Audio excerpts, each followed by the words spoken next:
안녕하세요. 뽀뽀이뽀입니다. 오늘은 오사카 여행 6일차 주유 패스를 알차게 사용한 날의 이야기입니다. 저희 주유 패스 폭망한 날 영상도 따로 있잖아요. 그날의 실패를 만회하기 위해 두 번째 주유 패스를 결제했습니다. 이번에는 이동 동선과 시간을 꼼꼼히 계획해서 마지막까지 제대로 활용을 했어요. 그리고 주유 패스로 얼마나 이득을 받는지 전체 이용 금액도 정리해서 알려드릴 예정입니다. 일본 여행 가서 주유 패스 결제해야 할까 고민 중이시라면 오사카 여행이 처음이신 분들께 하루쯤은 꼭 사용해 보시라고 추천드려요. 코스 짜는 게 어렵다면 그냥 저희 오늘 일정 그대로 따라오시면 됩니다. 주유 패스 폭망한 날 갔던 곳과 겹치지 않도록 일부 코스를 조정했지만 누락된 장소는 따로 일정표로 정리해 공유해 드릴 테니 그대로 출력해서 주유 패스를 활용하시면 된답니다. 영상 재미있게 시청해 주시고 댓글 남겨주시면 일정표 공유해 드릴게요. 그럼 주유 패스를 200% 활용한 오사카 여행 6일차 지금 시작합니다. 구독과 좋아요 잊지 마시고 즐겁게 시청해 주세요. 오늘 6일차 일정을 시작합니다. 지난번에 다 못 쓴 주유 패스 다시 끊었어요. 오늘은 본전 한번 찾아보겠습니다. 야심차게 오사카 주유 패스 첫 일정 시작해봅니다. 첫 번째 사용처는 지하철이었습니다. 전날은 걸어서 이동했는데요. 오늘은 전철을 타고 가는 이유, 우리에게 주유 패스가 있으니까요. 한 정거장이지만 전철 타고 이동해봅니다. 금방 도착했습니다. 걸으면서 동네 구경하는 낭만은 빠졌지만 빠르게 도톤보리에 도착할 수 있어서 좋았답니다. 저희가 왜 이렇게 오전에 일찍 도톤보리로 왔냐면요. 조용한 도톤보리 길도 걸어보고 오전에 꼭 들려야 하는 목적지로 이동 중이랍니다. 주유 패스를 끊었다면 도톤보리 리버 크루즈는 필수죠. 원하는 시간에 탑승하려면 선착장 예매 오픈 시간에 맞춰서 도착해야 한답니다. 그런데 보니까 저희처럼 생각하는 분들이 많았는지 벌써부터 줄이 길게 늘어서 있더라고요. 전날 영상에서 도톤보리 리버 크루즈 예약 방법과 원더 크루즈 예약 방법도 안내해 드렸었죠. 리버 크루즈는 당일 원하는 시간 예약이 가능하니까 저희처럼 아침에 와서 예약하는 걸 추천드립니다. 도톤보리 크루즈 현장 예매 시간은 10시입니다. 저희는 9시 45분쯤 도착했어요. 겨울이라 그런지 크루즈 탑승객이 많지 않더라고요. 그래서 원하는 시간 예약은 수월하게 완료했답니다. 나는 굳이 야경을 안 봐도 된다. 그럼 오전에 바로 탑승하고 도톤보리를 벗어나 주유 패스 코스로 이동하는 것도 좋은 방법입니다. 하지만 저희는 처음 타는 거니까 야경을 보기 위해 저녁 6시 건으로 예약을 했습니다. 탑승 전에는 10분 전에 도착해서 대기하면 된답니다. 그럼 자세한 리버 크루즈 탑승 이야기는 영상 마지막 부분에 보여드릴게요.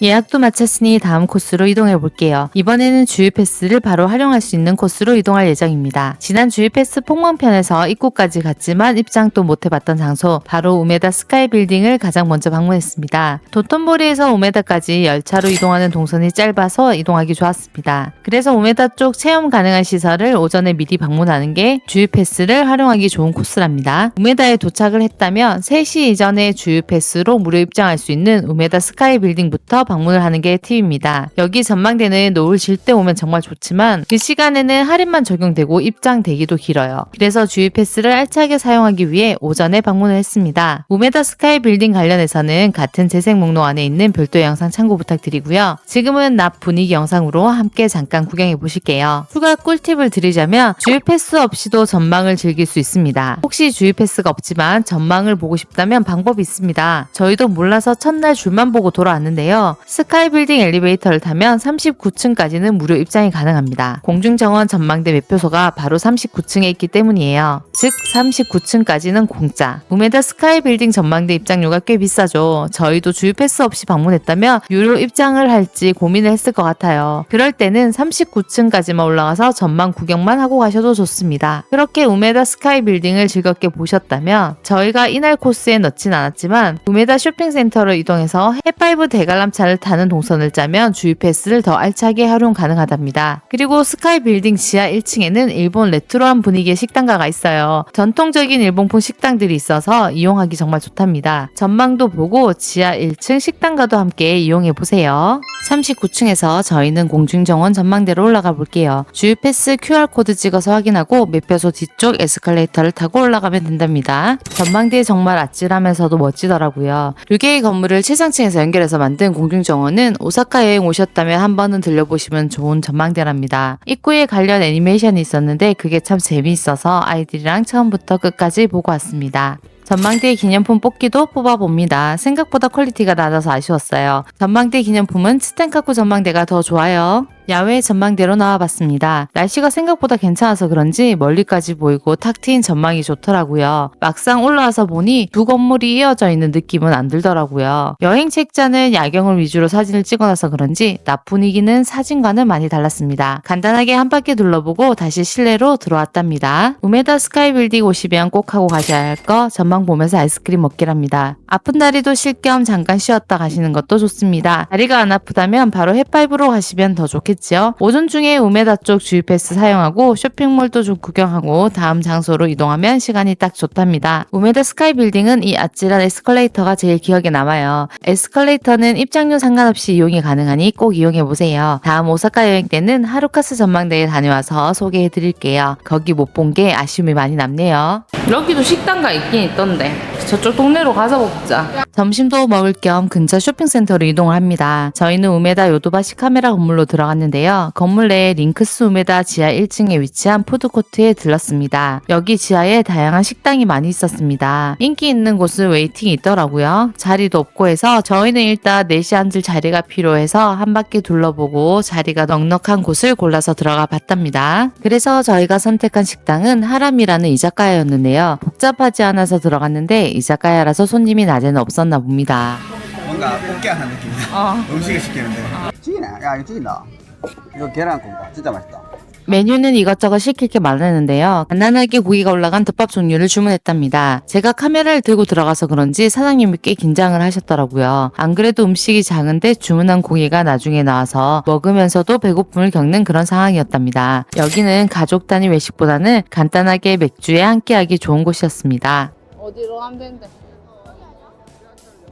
다음 주유 패스 사용지로 이동해 보겠습니다. 지하상가를 지나서 전차를 타러 왔는데요. 하가시 우메다역에서 두 정거장인 덴진바시 스지 로초메역으로 이동을 했습니다. 여기 역에서 바로 나오면 다음 주유 패스 사용 장소가 나온답니다. 그리고 지금 영상에 보이는 상점가는 덴진바시 스지 상점가랍니다. 여기 상점가도 꽤 규모가 크고 볼거리가 많으니까 시간 여유가 된다면 상점가도 둘러보시고 식사도 여기서 하면 좋답니다. 주유 패스 사용 가능한 곳은 아니지만 주변에 키즈프라자 오사카 어린이 박물관이 있어요. 아이랑 오셨다면 코스에 넣어서 함께 방문해 보시는 것도 추천드립니다. 저희는 주택박물관으로 들어가 봅니다. 1830년대 오사카의 상점가를 실감나게 재현한 박물관인데요. 약방, 장난감 가게, 목욕탕 등 에도시대 골목을 거니는 재미가 있는 곳이랍니다. 조명을 이용해서 낮과 밤의 풍경을 모두 즐길 수 있는 게 신기했답니다. 기모노를 대여해서 입고 체험도 할 수 있는 체험도 있으니 참고해서 이용해보세요. 주택박물관은 별도 영상 참고해보세요. 이런 건물에 이렇게 크고 넓은 박물관이 있다는 게 참 신기했고요. 안 와봤으면 아쉬울 뻔했던 오사카 주택박물관이었답니다.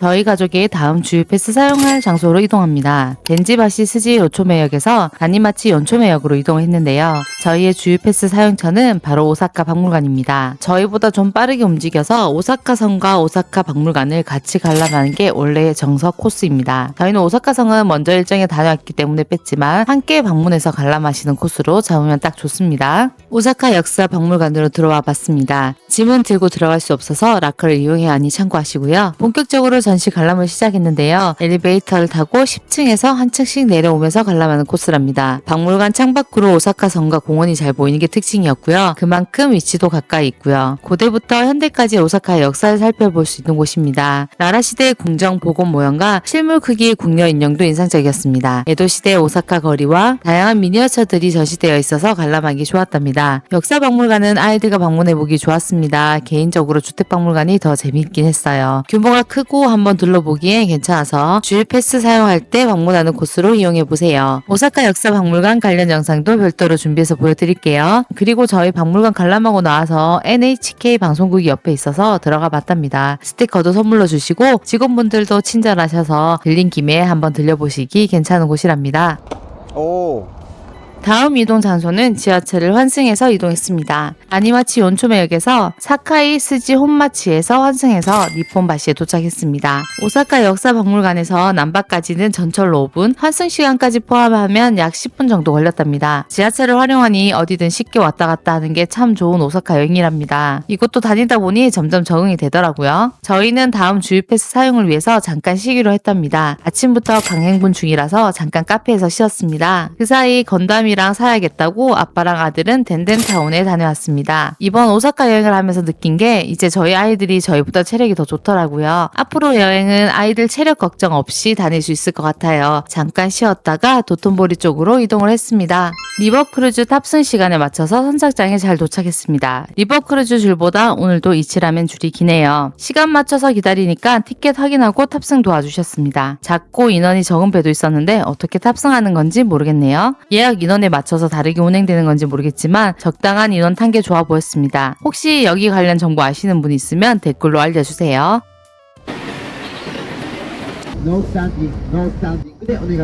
꽤 많은 인원이 탑승을 했죠. 간단하게 안전 관련 이야기만 듣고 출발을 했답니다. 많은 다리가 있으니 일어나지 말고 조심하라는 이야기가 주 이야기랍니다. 영어랑 일본어랑 적당히 섞어서 이야기하고 안내표 보여주니까 이해하기 어렵지 않아요.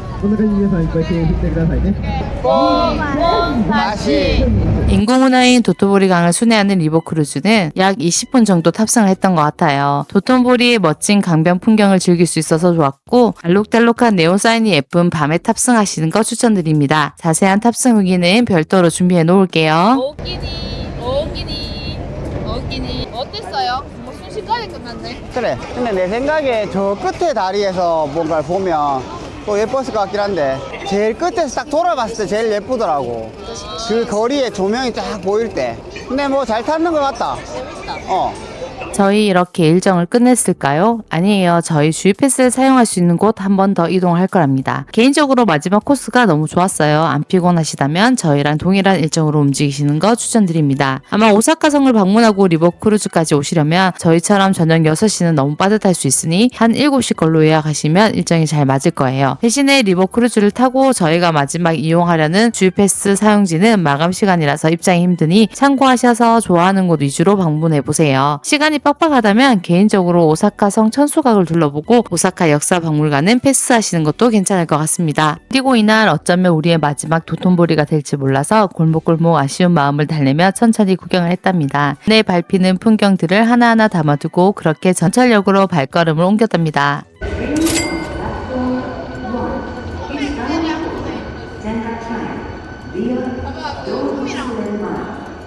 니폰바시역에서 에비스초역으로 바로 이동을 했습니다. 저희의 마지막 목적지는 츠텐카쿠 전망대랍니다. 에비스초역에서 도보로 5분이면 츠텐카쿠 전망대에 도착할 수 있어서 남바에서 츠텐카쿠 오실 때 이 코스가 딱 좋아요. 참고해서 이동해보세요. 오사카 주유패스의 마지막 여정은 바로 츠텐카쿠 전망대입니다. 저녁 8시까지 운영이 되는데요. 입장 마감은 7시 30분이라 저희가 시간 맞춰서 잘 도착을 했습니다. 낮에 전망대까지 40분이나 걸렸던 걸 생각하면 이번에 정말 순조로운 입장이었습니다. 생각보다 관람객도 많지 않아서 쾌적하게 오사카의 밤 야경을 즐길 수 있었고요. 특히 4층 빛의 전망대는 밤에 와야 진가를 발휘한답니다. 음악과 신나는 빛이 너무 좋더라고요. 여긴 진심 야간에 오시는 걸 추천드립니다. 그리고 츠텐카쿠 낮과 밤 비교 영상도 따로 준비했으니 꼭 함께 확인해보세요. 밤과 낮의 매력이 완전 다른 츠텐카쿠 전망대입니다. 또 하나 팁을 드리면 두 번 방문 덕분에 놓치지 않았던 바로 기념품 뽑기입니다. 조명이 들어온 츠텐카쿠 미니어처 이거 진짜 예뻐요. 우메다 스카이 빌딩 기념품보다 한 수 위 느낌이니 여기 오시면 꼭 뽑아보세요.